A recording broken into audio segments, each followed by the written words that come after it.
there, my friends. Welcome to the Glow Up Method. This is the place to discuss your stories, the power of your stories, all in this journey to live a life that you are proud of. Hi, my name is Natasha, and I am so freaking blessed and honored to be your host today. Let me tell you, so I am 1 week post-op, and I am coming to you from an odd place in my home. I haven't made it upstairs yet, but you'll get to understand why. So I have surgery, and today I'm going to just say this. Today's lesson is all about gratitude and this pursuit of a life that makes you proud. So I don't know how much I'm going to take of the sitting up business here, but I'm going to try to get myself into a comfortable position and we're going to rock this. But, oh my gosh. So, I go on here, I'm talking to you guys about my apprehensions. I'm reaching out to people in groups. I didn't join the Facebook groups too soon because it was like, I didn't want so much information that I was like, no, we're not doing this. I kind of had this feeling that I wanted to do it, but I also had this feeling like, shoot, I talked about on here, like, Kanye West's mom, like, she got the best of care. Like, if she's gonna struggle through, an elective surgery, even though mine wasn't elective, it was medically necessary. It wasn't like it was heart or brain or eye surgery. Like, oh my gosh, my thing is gonna go. I'm start pushing the button. I'm telling you, everything's a work in process here. So I go in and everything's great, right? Like in the morning, I'm chipper. I'm like, hey, for surgery of the day, like, hey, everybody's hands feeling good. You have a good weekend, but you didn't do any gardening. You let your things, everybody got a coffee. Anybody need a coffee? A coffee is on me, whatever it is. And just being my normal bubbly self, finding out about their kids. Oh, wow. Okay. You're a single mom. You have one daughter. You guys are best friends. Like, I'm in it. I love talking to people, and I'm not just doing it to get something out of it. Like, I just feel like I grow. I feel like it's just a great opportunity to expand. I go into surgery, right? Next thing you know, first thing is like, oh, we're going to listen to some music. He's like, what kind of music you like? I said, I don't know. Maybe I'm in a chill mood today. Let's put on some Jack Johnson. Last thing I remember, gone, done, just nighty night. Next thing you know, I wake up and I'm like, oh my God, I feel like there's burning in my leg. Like, why does my leg feel like there's a curling iron? It's burning. Like, ow, what is this? They give me some meds, whatever. Ice pack, doesn't hurt anymore. So I'm laying there and I'm feeling so freaking weak, like so weak, but I just had surgery. What am I supposed to feel? Like I'm ready to run my 15,000 steps for the day? No. So I'm sitting there and I'm just feeling weak, kind of in and out of awakeness. And, the doctor's like 4 or 5 times a day, I want you getting up. We got to get you moving. I know it sounds mean and all this. We're not doing it to be mean. We're doing it to help you. And I'm like, okay, I understand the assignment. I don't want to, but I can and I will. So I go to get up out of bed and I'm like, Chris, I really need help. Like I don't have abs right now. I don't know. My sciatica is flared up because whatever position I was in pissed the sciatica off. My sciatica's there. My third son, when he was being born, broke my tailbone. My tailbone is on fuego. It's hurting. My leg down the leg is numb. I'm like, I just need you to help kind of push me up. Like, don't. So you went to go pull me, and I was like, no, not pull. Just like go behind and kind of help guide me. Like just be in my back, because I don't know if I could do this, right? And humble pie, right? Like here's somebody moving 15,000 steps a day, taking multiple classes in a day, and I cannot pull myself out of bed. Humble pie. So anyways, I get to the edge of the bed and they say, we're going to just dangle your feet. And they said, do you want to walk with the, the IV thing or, by yourself? I was like, listen, do you have like a walker? Like, I feel so weak. Like I need something to hold on and brace myself in the front. Like, even if we don't walk with it, like I need something. And they said, hold on. Okay. They go get the walker, put the walker in front of me. And I go to get up and I stand up. And I start to feel this blood dripping down my leg. And Chris is like, she's bleeding. It's bleeding out of something. She's bleeding out of this thing. And I hear like in the thing, and it's not because I'm bleeding. But all of a sudden now my stomach starts getting nauseous. Because I've been around blood. Y'all know my stories and my kids' stories and everything. I'm unfortunately no stranger to blood. And I am like, I don't feel good. And I feel like I'm slowly getting pulled away from like my body, from the world. Like everything is kind of fading away. Next thing you know, I'm in this meadow. I'm in a meadow. and the meadow was warm, right? The hospital room was cold and the meadow is warm and there was sun, and I was standing and I had a big smile and the sun was shining, and the way it was shining on the blades of grass and the flowers, it was literally glowing, like a glow up method. Here we go. And sparkling in the sun, and I got this big smile because I could hear it in the not so far distance, kids laughing, and I swear it was my kids laughing. Like when my kids were little kids, just giggling, and they're just giggling, and I'm starting to giggle and smile, and like, wow, like this is so beautiful, like this is so peaceful. And I start to go too, and I start saying something, and as I'm saying something, it's like calling out to them, next thing you know, I wake up and I am now flat on a hospital bed, and there are people over me, and I'm like, I don't feel so good. And they're like, yeah, you shouldn't.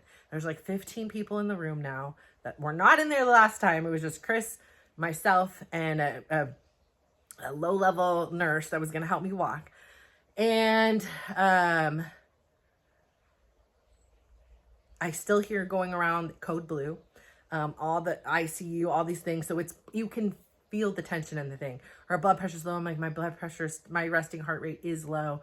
You know, just kind of like trying to talk and not really being able to talk. I see the horror in Chris's face. I find out now as I'm laying flat, and my stomach feels like it's busting open because I'm not supposed to be flat. I'm supposed to be in a C curve. I'm hurting, right? And my head is like fuzzy. I feel a little nauseous. And Chris later tells me, she's getting color. The people there were like, she's getting color back. They're pushing things in my IV. Things are happening so fast. There's cuffs. There's all this stuff going on. And Chris later tells me, like, as soon as that blood started coming out, I hunched over. I hit my head on the walker. I was turning gray and my lips were purple. And I was making these terrible sounds as if I couldn't breathe, like gasp, like death gurgle sounds.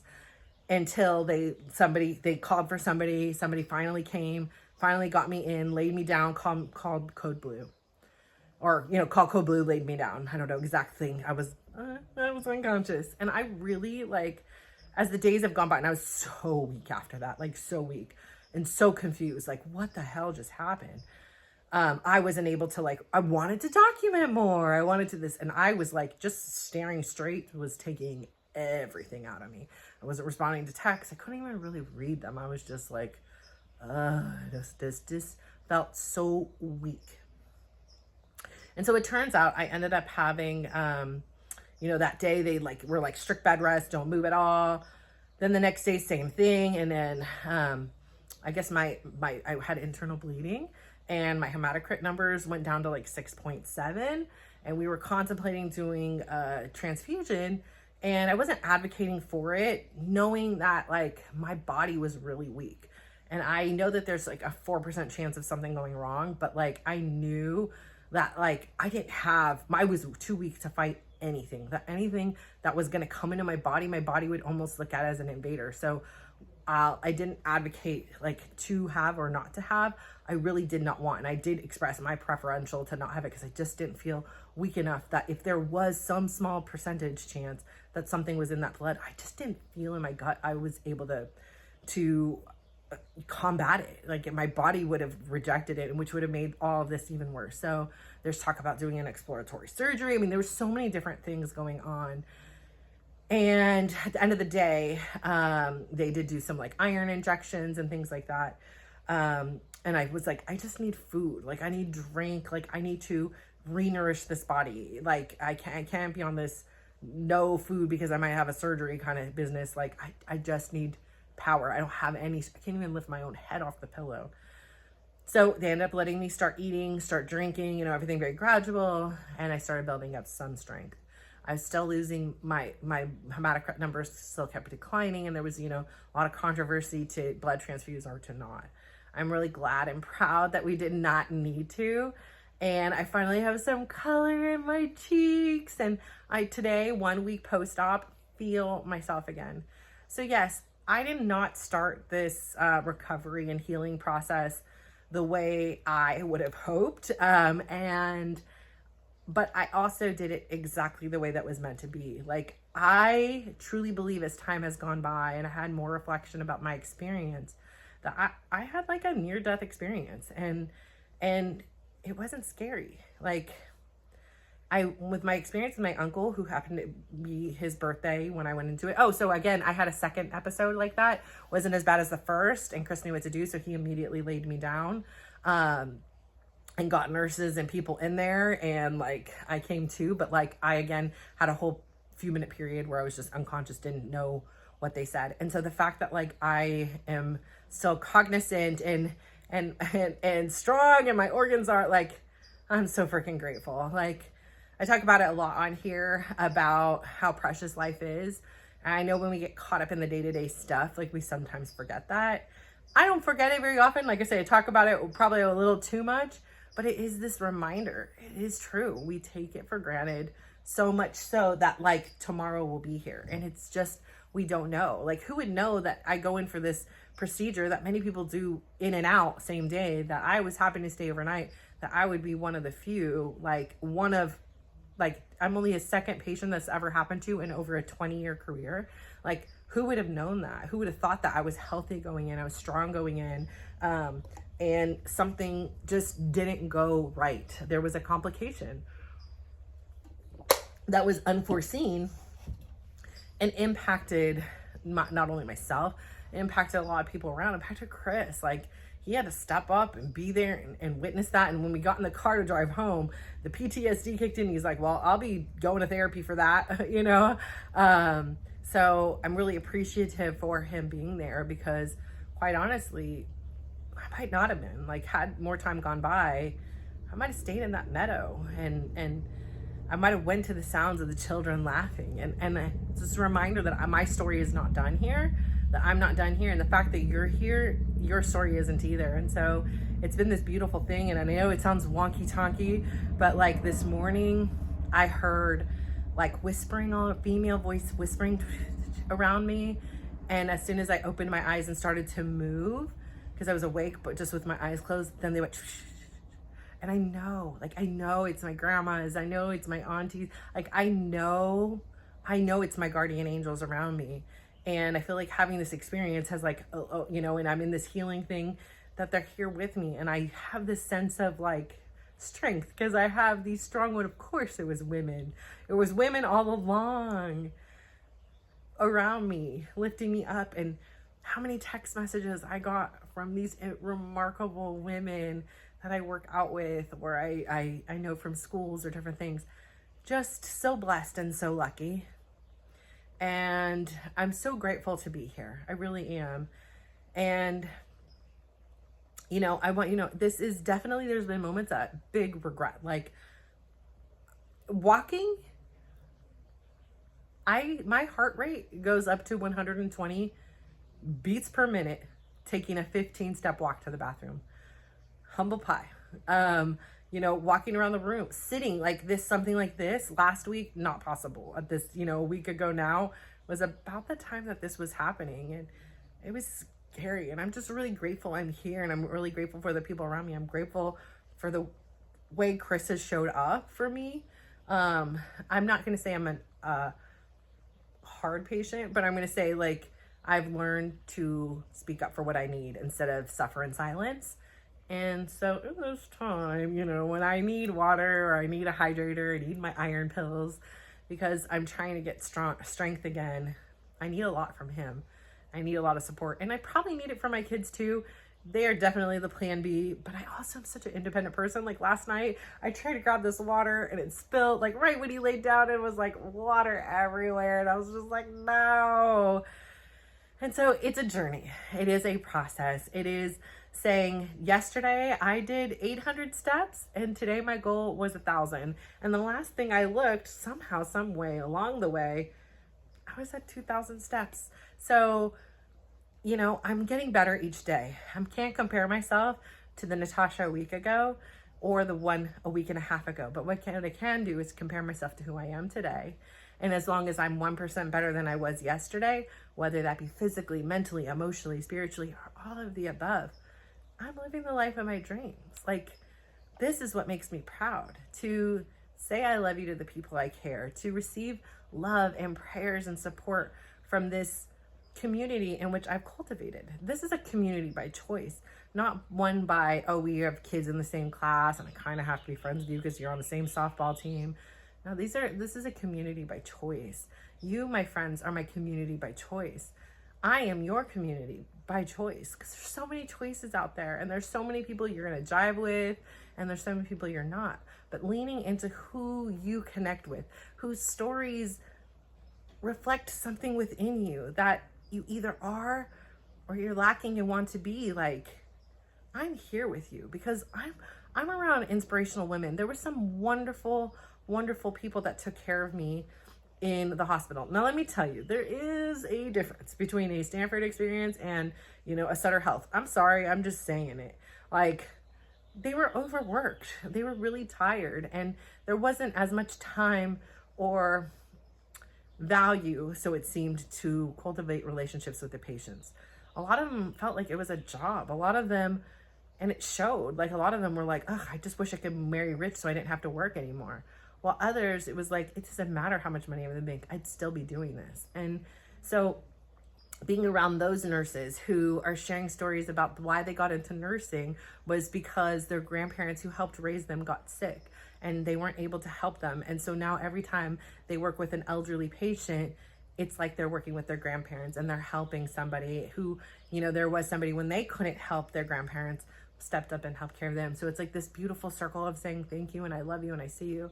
So again, at this moment, I don't regret a lot, but I was like, should I have done this? Like, I was having a fine life. Who gave me crud if I have this hanging belly? Like, and I have a lot of swelling. Like, I have swelling as if I was 9.5 months pregnant up on the top part, which is usually pretty thin. And so it's, and there's burning and there's discomfort and I walk funky and I can only walk a certain amount. And so there's parts that I'm like, why did I do this? Like, what was the thought process? Let's just figure this out. And then there's another part of the process that says, this is the process.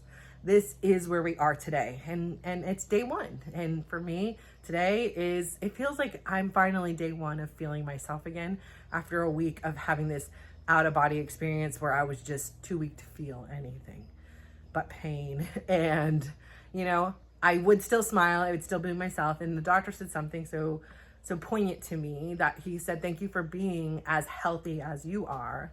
And you were coming into this. And it's because of how healthy you were, how strong you are, and because of your spirit that you're still here with us. And so that really hit me like, wow, who I am definitely is someone who can withstand things. So it doesn't mean things aren't going to happen in our lives and we're going to not have setbacks or things aren't going to go exactly as planned. I have a friend who has a surgery sister, I call her, who is literally same day went home, is already killing it with 8,000 steps. Girl, you go. 800 steps a day is good for me right now. Bumping up to 1,000 or 1,200, that's great for me. Walking, maybe tomorrow, I have a little bit of a setback and I can only do 500. That's okay. Being kind to where you are in that particular day and not regretting what you've done. What you've done is what you've done. I can't go back in time now and be like, guys, I'm not doing the surgery. So if I sit here and waste my time and say this, or people say, well, what did the doctor do? How did you get internal? If I sit here and waste my time blaming him and seeking fault, where is that energy and time and things going into moving forward? I want to move forward. I want to be in peace. I want to heal. I want healing and good and beauty to come within my body. And this is my rebirth. I was saying it before, and it was very evidently so that day. I was reborn on my uncle's birthday, and I have this second chance, and I'm going to live this part of my life as proud as I can. And I would love for you to come along with me on this journey. And it's not about the way I look. Honestly, I haven't even looked. People are on there like, oh, here's my surgery 2 days ago. Here's how I look. It's not about how I look. It's always been about how I will feel. How I feel to not have to lift up my skin and deodorize and clean and wash it and not feel like I need to carry the burdens of the previous versions of me. I am who I am today, and I'm proud of me. Yeah, I said that. I'm proud of me, and I'm proud of you too. What is it you've done? What setbacks have you encountered that yet, no matter how bad it gets, you still have this choice to focus on the pain or focus on the power, focus on the peace, focus on the things that are going to elevate you into this next phase of your life, because you deserve it. I deserve it. We deserve it together. And when we are strong and when we are able to do things, we can help those around us who are weak, who are not as strong. Like me last week, I was not as strong. Yes, Natasha is strong. Everybody says it. And Natasha wasn't strong in the physical aspect at all. And there were even moments that I almost had mental and spiritual and emotional breakdowns and I wasn't strong. But I got through it. I remembered who it was I am at my core, who it is I want to be at my core, who it is that is going to embrace this challenge and come back stronger than ever. So I say all this to say thank you so much for tuning in. It's been a week, and let me tell you, I'll have a few days that I did film in the hospital, a few days that I filmed at home, documenting some of my journey. Again, like I've said, I haven't looked at what any of this looks like. I have drains coming out of me. I have a vacuum. Wasn't aware that this was gonna happen on me. I have a binder on me, and I don't care. I don't want to feel bloated and like have all the swelling. Yeah, that doesn't feel good. But beyond that, this journey has never been about the physical. It is obvious. It is what everyone thinks. But for me, it's been so much more and so much deeper. And so now we put on our big girl panties, and they're smaller ones, but we put those big girl panties on, and it's time to say, here we are. Take every tool, every lesson you've learned, and we are going to kick the crud out of this recovery in the most nurturing and loving way. So thank you so much for tuning in. I cannot wait to share more about this journey with you. And I'm just so grateful to be here. Really, kiss those you love. If you're fighting with a sibling, if you are the stubborn one and they've reached out and you're like, no, honestly, let that crap go. Does it really matter? Does it really matter? And if it does, then hold on to it. And know that they don't have to be in your life for you to forgive them. They don't have to be a day-to-day presence. It doesn't have to be the way it was before. But for your own sense of peace, let it go. Don't hold on to everything that's ever harmed you. There's no need. Go to the meadow where it's peaceful and there's children's laughter and there's warm sun and there's glowing leaves and sparkles. You can live in that peace. I know it. I've seen it. I've experienced it. And so I'm no longer afraid to live in peace. So thank you so much for tuning in today. Mwah! Bye.